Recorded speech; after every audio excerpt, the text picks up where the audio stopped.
Most people never lose because they are weak. They lose because they are predictable. They train one skill, build one identity, repeat one pattern, and then wonder why life keeps outplaying them again and again. The world doesn't punish effort. It punishes narrow thinking. Systems don't crush you with visible force, they suffocate you silently through design. They reward those who fit neatly into predefined roles and slowly drain those who don't even realize they're trapped inside one.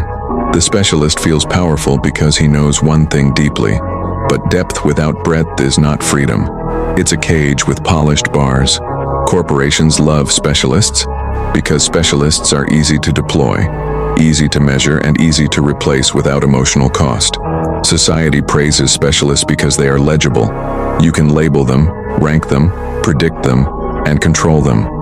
But the man who learns across domains, the man who understands how things connect instead of how they merely appear, doesn't just survive systems, he sees through them. That man doesn't react emotionally to the game. He observes the board from above, calmly, patiently, almost detached. That is the polymath mindset, not the shallow version people mock as jack of all trades, master of none. That phrase itself was created by insecure specialists to protect their sense of superiority. Real polymaths are not scattered. They are layered. They don't collect skills for ego, aesthetics, or validation. They collect leverage. They understand a brutal truth most people never even touch.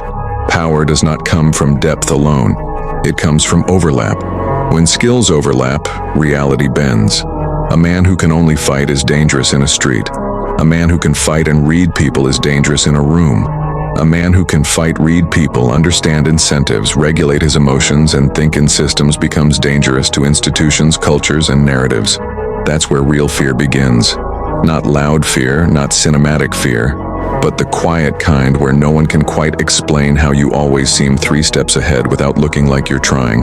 Polymaths don't overpower systems, they confuse them. They slip through gaps specialists don't even know exist, because specialists only see straight lines, while polymaths see intersections. And here's the part nobody tells you. Polymaths are not born curious, they are forged dissatisfied. They look at one skill and feel exposed. They look at one identity and sense vulnerability. Deep down, they understand that relying on a single axis of competence in a complex world is intellectual suicide. So they train in silence. 1 hour looks like reading, another looks like building skill, another looks like physical conditioning, another looks like solitude, observation, and reflection. To the outside world, they look average, unfocused, even confused. Internally, something else is happening. Connections are forming, patterns are emerging, mental models are stacking quietly, patiently, relentlessly. This is why polymaths often appear late to bloom. Specialists spike early because they go all in on one narrow lane. Polymaths compound slowly because their gains are invisible until suddenly they aren't. Then people say, he came out of nowhere. No, he was building a map while others were polishing a single tool. Human psychology is cruel in one specific way. People trust what they can categorize. If they can't label you, they underestimate you. That's why polymaths are so hard to defeat. You can't attack what you can't predict. One day you think he's analytical, the next day intuitive. One moment calm, the next decisively aggressive. The observer's brain keeps lagging because it's searching for a fixed identity that doesn't exist. This creates asymmetry, and asymmetry wins wars without noise.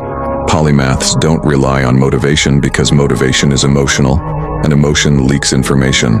They rely on systems, quiet routines, boring repetition, unsexy consistency. They understand that mastery is not dramatic. It is cumulative. Piano keys today, pages tomorrow, physical strain the next day, strategic thought at night. None of it looks impressive alone. Together it creates a man who can think under pressure, adapt under chaos, and act without hesitation. And here's the uncomfortable truth most people resist. Polymaths don't want applause. Applause attracts attention, and attention invites interference. They prefer anonymity because anonymity is armor. The most dangerous men do not announce growth. They let others miscalculate them repeatedly. Because in real life, victory doesn't go to the loudest or the most confident.